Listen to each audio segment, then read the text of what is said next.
June 11th, 1791. My dear Elizabeth, your last letter gave me much cause for concern. Your words were so cold, as if emotions no longer matter to you. Father maintains that the secondary effects of your treatment still trouble you, but... August 24th, 1792. Elizabeth, I am driven to despair and doubt there is any point in writing to you. I'm not even sure you'll receive my letters. Father controls my correspondence more and more. I am certain he filters our exchanges. Thankfully, one of the chambermaids is able to help me get my letters to you, but they still remain unanswered. I often think about you and pray every day to be able to hold you tight. We have so much time to make up.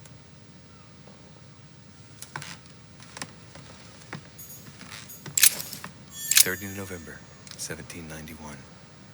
My dear sister, the cancellation of our reunion hit me like a stab to the heart. Father told me it was for your well-being, but I can't help but blame him. He claims that your condition is worse.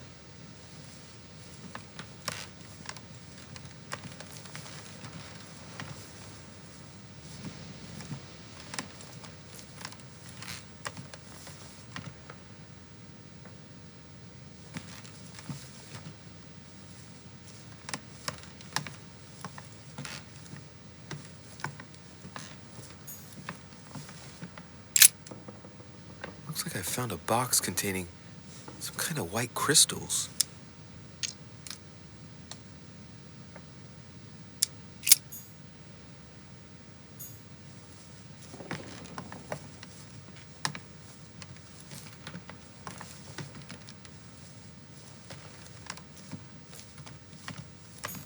My dear Elizabeth, I'm writing to inform you of some unfortunate news.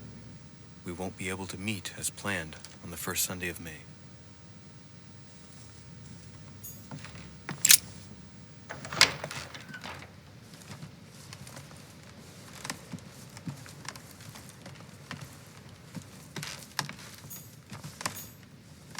President George Washington.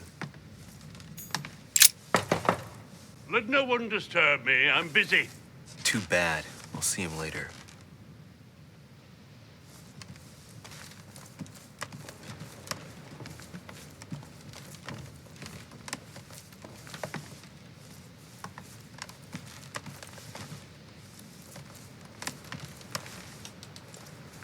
Monseigneur, His Eminence Cardinal Piaggi.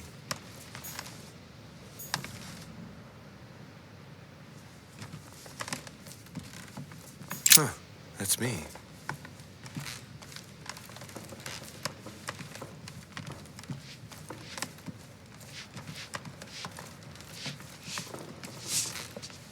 Might be better to take a different stairway.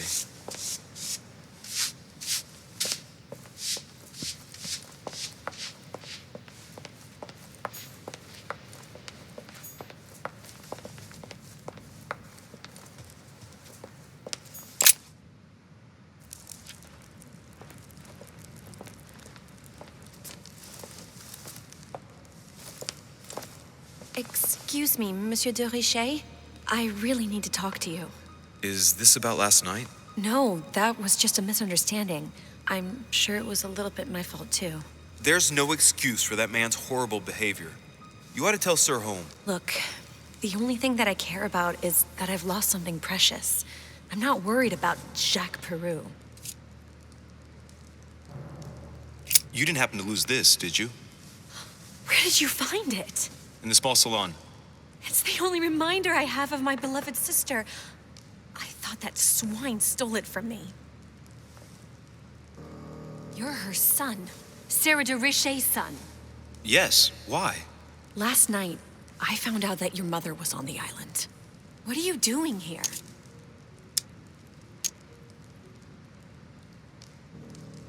My mother came here to do business with Lord Mortimer, but she seems to have gone missing. So I'm here to find her. I know your mother very well. Really? Yes, I have been in your mother's care ever since I was born. She nursed you? Oh, I wouldn't say nursed, no. I remember her stare, cold as ice. Her sadistic hands pressing over my mouth to silence me while I screamed in pain. I remember her knees, too. She held me down with them while she cut and burned scars into me. Hold on a minute. What do you mean? You can ask her when you see her. Huh, she's getting more and more agitated.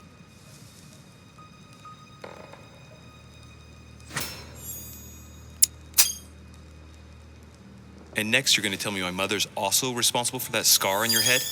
My heart stopped twice during the operation. I lost my memory for 6 months.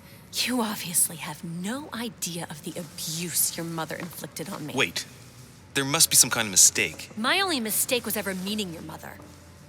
She's able to describe every detail without hesitation or getting flustered.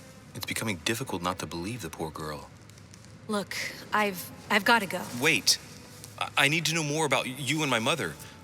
Why did she put you through all of that? There must be some reason for what she did. What's the point of rubbing salt in the wounds? I want to find out what really happened. No, you really don't want to know what your mother did when I shed my first blood at puberty. On the contrary, you can tell me anything. Let me be my own judge. I know your little game. You're no different from the rest of them. You couldn't give a damn about me. The only thing you're interested in is finding out about your mother. Don't say that. Not everyone wants to use you. Some people care about you, don't they?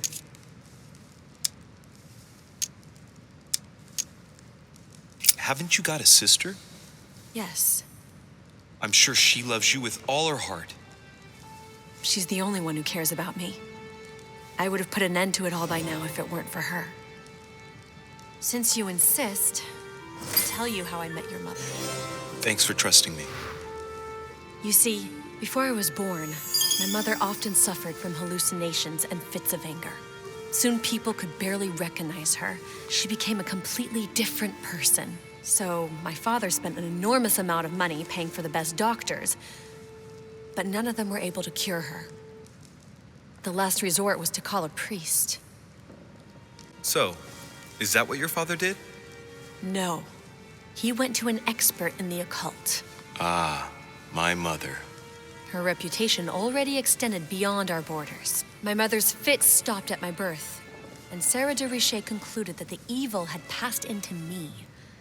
Not only did it encourage her to stay, but she took the opportunity to advise my father to separate me from the rest of my family. That's how I was declared stillborn. My fate was decided that very day. It would coincide with my mother's frequent trips to America. I had my first fit when I was 3. That's when your mother began her experiments to rid me of the evil inside. I understand how you feel, but I know my mother. I'm sure she had her reasons, even if it seems difficult to believe. Everything she put me through was all for nothing. My whole life was ruined for nothing. So what brings you here then? My father used to know Sir Holm. He offered to introduce me to the world's leading authority in the occult. Lord Mortimer. He was my last hope, until I found out he had also invited your mother. It's got to be a coincidence. I don't believe for a second she's come here for you. You can't change my mind about this, Louis. My days are numbered, and I know it.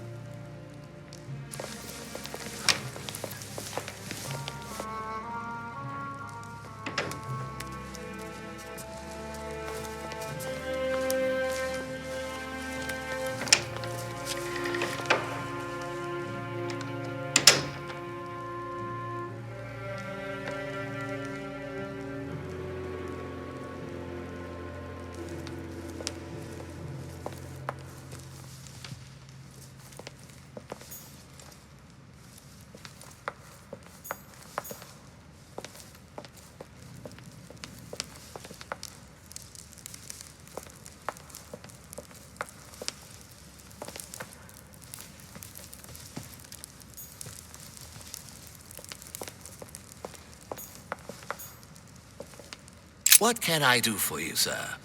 I am at your service day and night, sir.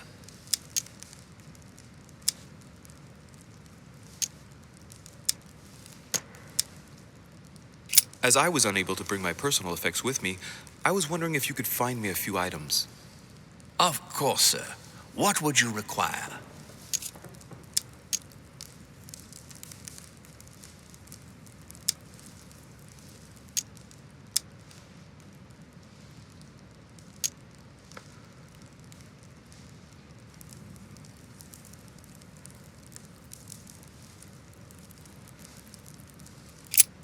What's that book you're hiding in your jacket?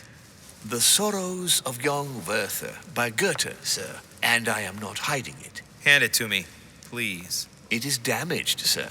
I would never dare lend sir a book in such a pitiful state, sir. I took it to restore.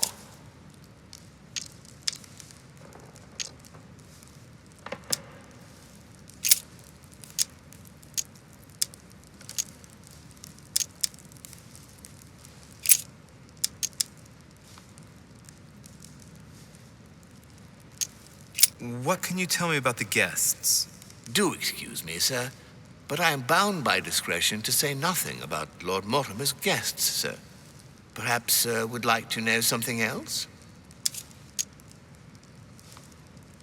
I would like to speak about your master, Lord Mortimer.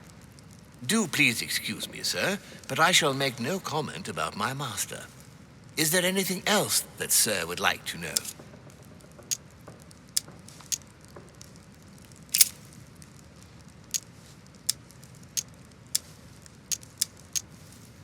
What is outside on the island exactly? Lord Mortimer has made a point of keeping the main part of the island in its natural state, sir. For security reasons, only the wharves and the gardens are accessible to guests. If sir would like to walk along the wharves, he has only to follow the pathway used upon his arrival. If he would like to walk in the interior gardens of the manor, I would advise sir to pass through the portrait gallery. May I help sir in any other way?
Dear friends, I bid you welcome. I hope the night was not too short. Your Eminence, Duchess, Monsieur de Richet, allow me to introduce our new guests. They arrived during the night. Johann Christoph von Wollner, Minister of Religious Affairs and close aide of Frederick William II, King of Prussia. Napoleon Bonaparte, Lieutenant of the French Revolutionary Army. And Jacques Peroux, French Revolutionary Tribunal Judge. Unfortunately, my friends, Lord Mortimer will not be joining us this morning, but he should be with us later. So, let us begin. What is Mortimer playing at? He tells me to come urgently and he sends no one to meet me? Thank you again for the wine, Your Eminence. It is served every day at the King's table. I am delighted to hear it. Volner and Piaggi seem to be getting along well. My dear Johann, how are you? Glad to make landfall at last. And yourself? Very well. And your husband? He's poorly. The French Revolution gives him terrible headaches. Oh, I understand.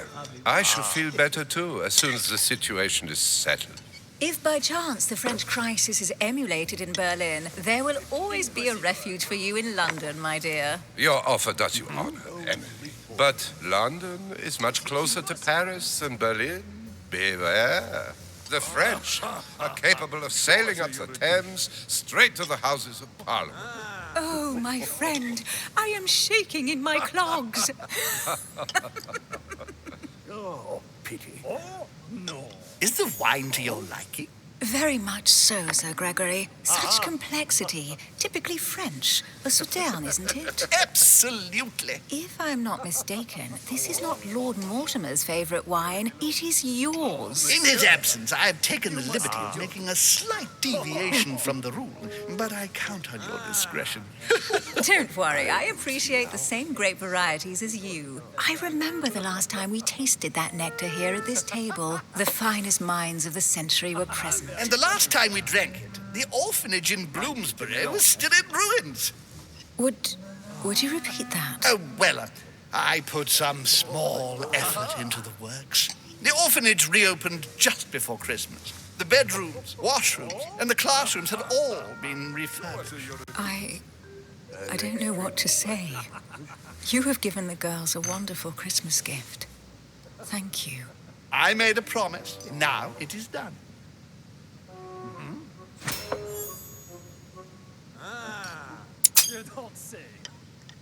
It's the first time I've ever seen her so moved. Just mentioning that orphanage broke right through Emily's hard shell.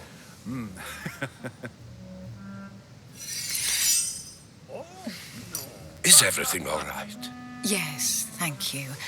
I had a moment of absence, but here I am again.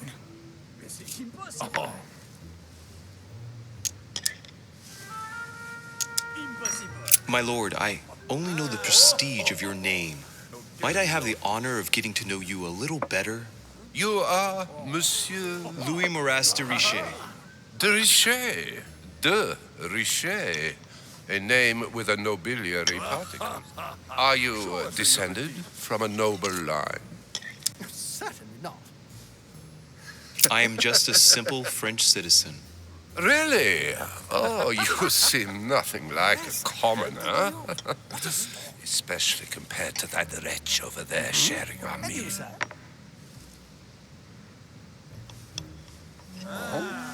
Have you any information on this Napoleon?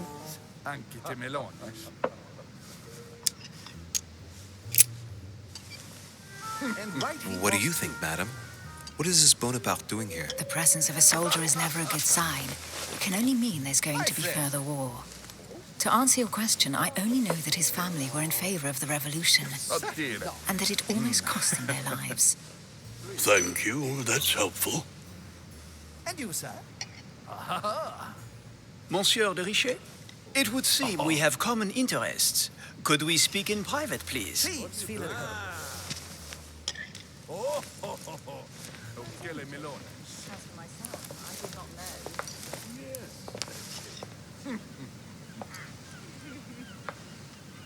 Lord Mortimer and the Golden Order, through your mother, have concluded a financial agreement. Stay composed, Louis. I'm listening. An agreement for cannons. Lord Mortimer assured me that you are to take over the project on behalf of your mother. You must know that I am deeply sorry about their disappearance, but I must validate the deal urgently if I want to be able to organize things properly.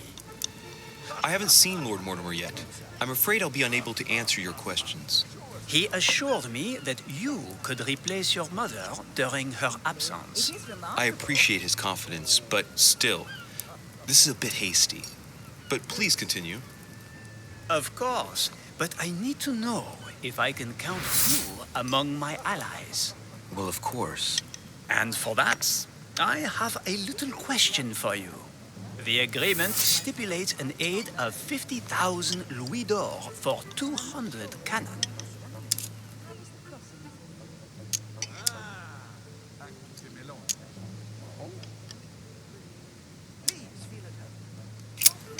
Absolutely. 50,000 louis d'or in hard cash. The offer I'm talking about was for only 20,000 louis d'or, Monsieur de Richet. The truth is, you really have no idea about our agreement. So, you're wasting my time. I need to work with people I can have confidence in, sir. The exact numbers may have escaped me. I suggest you wait for my mother's return in order to manage such details. I have one last question I would like to pose to you. We don't know each other yet, you and I. And I need to make sure that we both share the same vision for the future of France. Given the hard times that have befallen our beautiful country, what do you think it would take to restore its luster?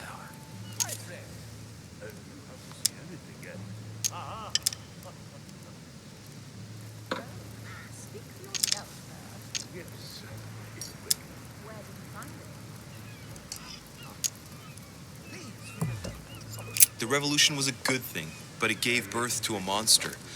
We must overthrow the new system in place. Ah, you are right. Monsieur de Richet, I am reassured. I am very happy to have met you. Lord Mortimer was right to put his trust in you.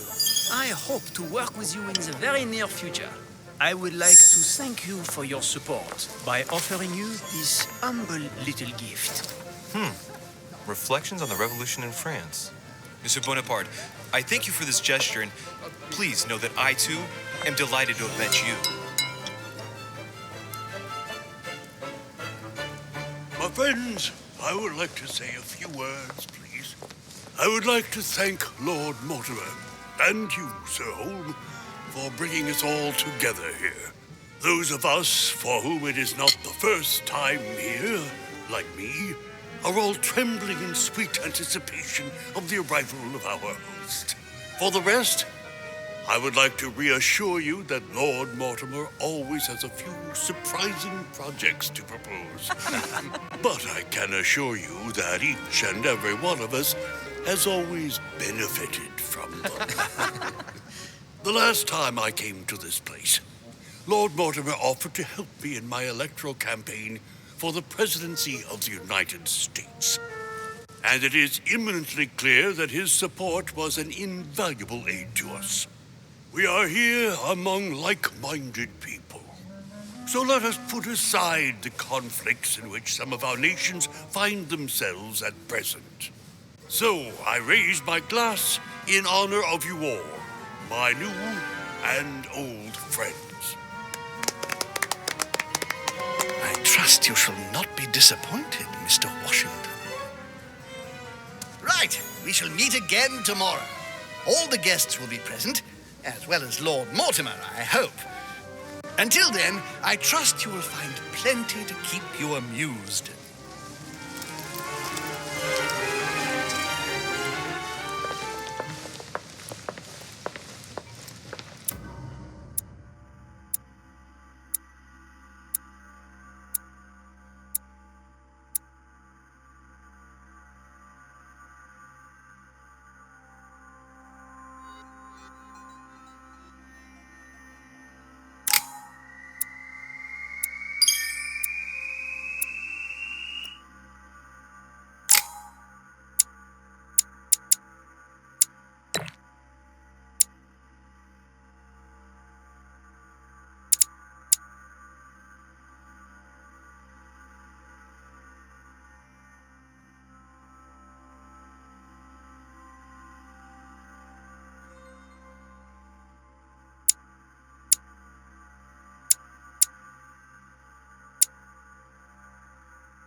Alright, let's recap.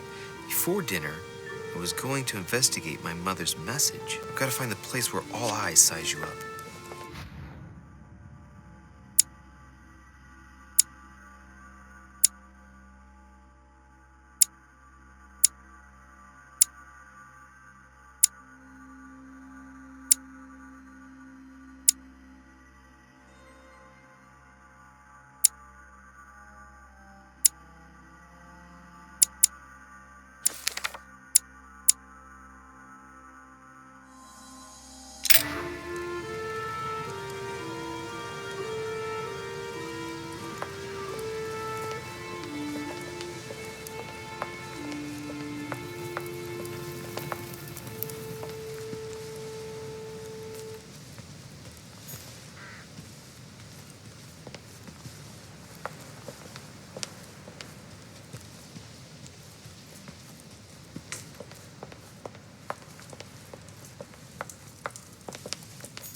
Discourse on the Method by Descartes. This book changed the way I looked at the world.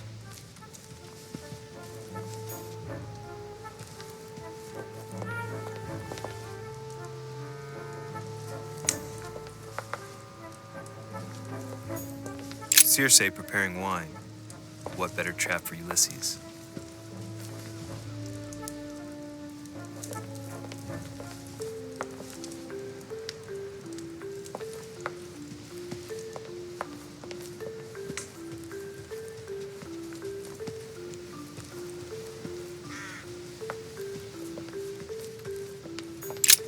The lock is surrounded by a triple circle.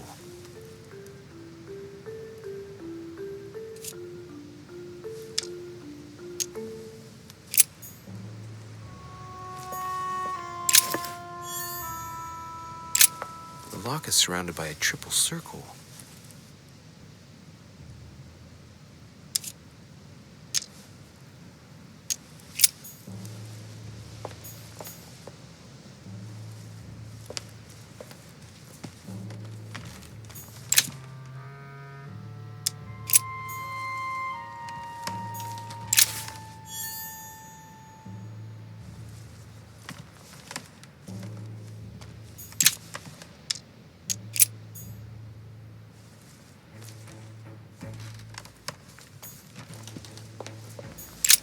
The lock is surrounded by a triple circle.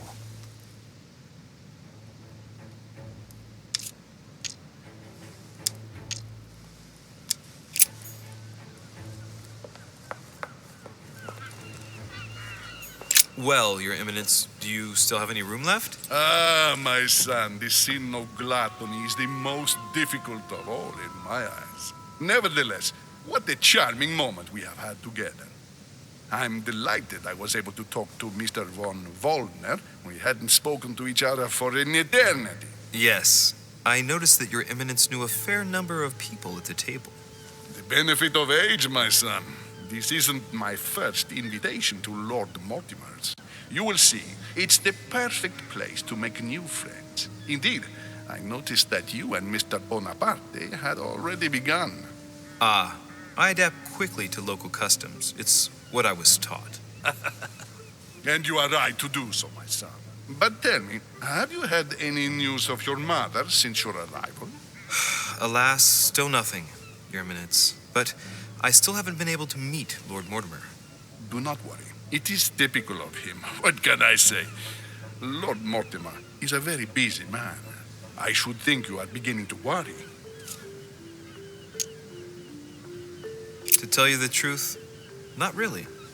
You are right. Be positive. Perhaps Sarah is in the company of Lord Mortimer, and they will both turn up shortly. But while I have you with me, I have a question for you. Go ahead. What can I do for you?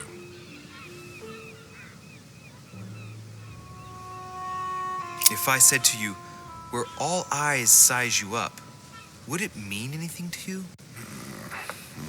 I don't know if it's the place you're looking for, Louis, but it makes me think of the portrait gallery. There's a gallery here? Can you tell me where to find it, please? Of course. Just go through the door at the end. It will lead into the library. Continue all the way through, and you'll end up in the gallery. You'll see it, Louis. When you get there, you'll know. Thank you very much, Your Eminence. On that last word, then, I shall leave you to fight your demons. See you later, Your Eminence. See you later, my son.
to size you up. Chances are, that's the room my mother spoke of. And she also spoke of a Medusa. Should I go and try to find the creature now?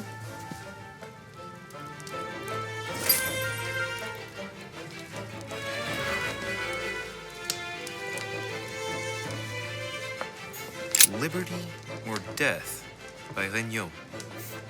Well, I'll take liberty, please. But I do understand his choice, even though it seems radical. Celia. That name means nothing to me.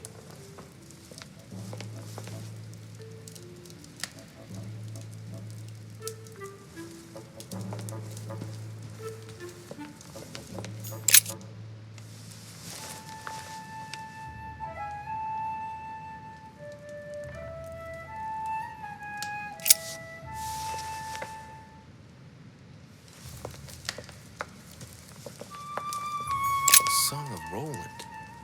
Roland feeleth his death is near, his brain is oozing by either ear. With his brain oozing, it's already remarkable that he can feel anything.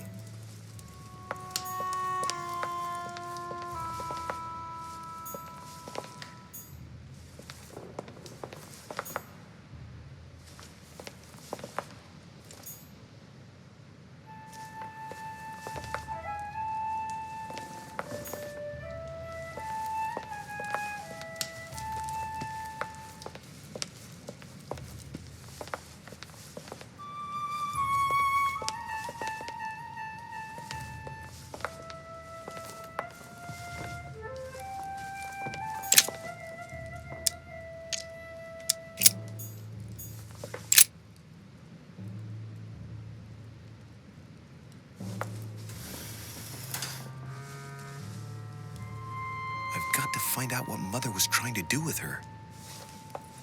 The Medusa. A hero armed with a sword?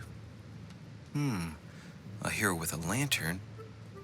And the last one holding a shield. I'll stake my life on it. All the statues form a single scene together. The poor devils are about to face the beast. Let's give them a helping hand.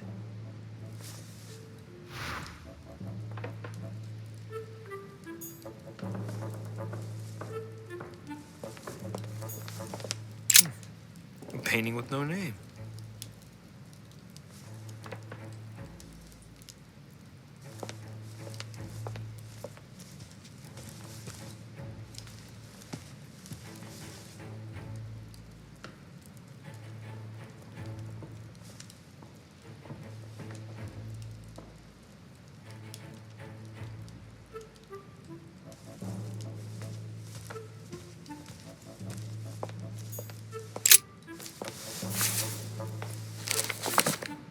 Origin of myths, a reinterpretation of legendary creatures.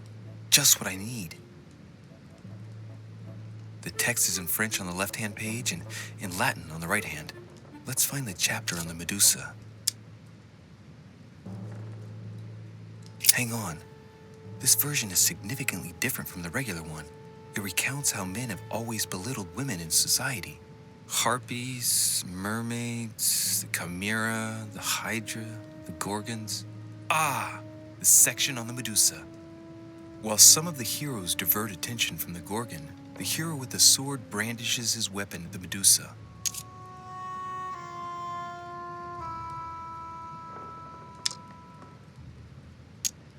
Hang on.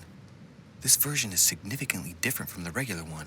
It recounts how men have always belittled women in society. Harpies, mermaids, the chimera, the hydra, the gorgons.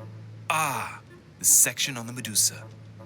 While some of the heroes divert attention from the gorgon, the hero with the sword brandishes his weapon at the Medusa.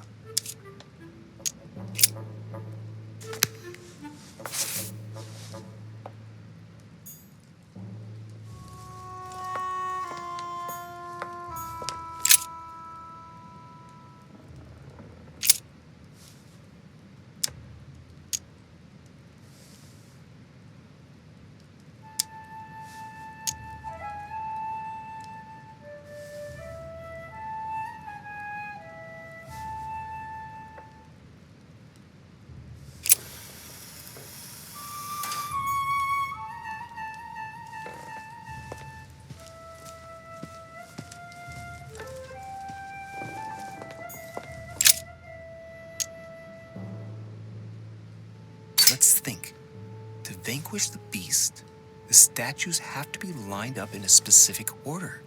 What can this shield be for? To protect its holder? Why not? But in that case, what's the lantern for? Step back and take a second, Louis. Be logical, but open-minded. Think outside the box. Nobody said a statue has to have only one use. I wonder if the lantern was to distract the Medusa. This shield can both protect the holder and also reflect the light from the lantern to distract the beast. In other words, I'll have to make an angle of 90 degrees between the lantern and the Medusa by turning the shield to face the sword. If Mortimer's the one who thought of all this stuff, then honestly, he must have a screw loose. Crazy idea, but worth a shot.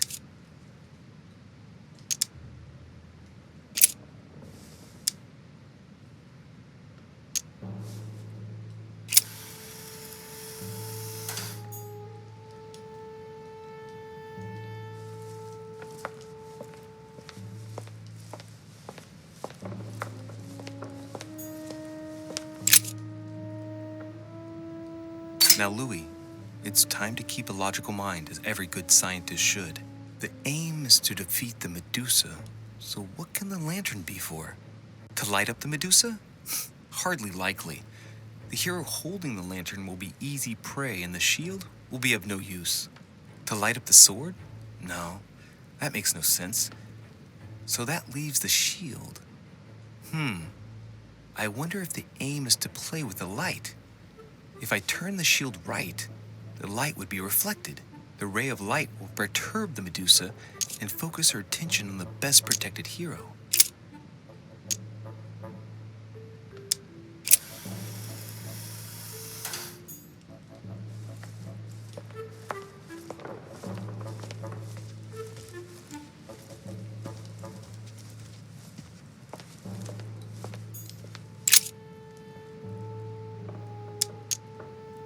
This hero is the only one holding a weapon. It seems obvious that he's the one whose job is to cut off her head. So, sword toward the Medusa.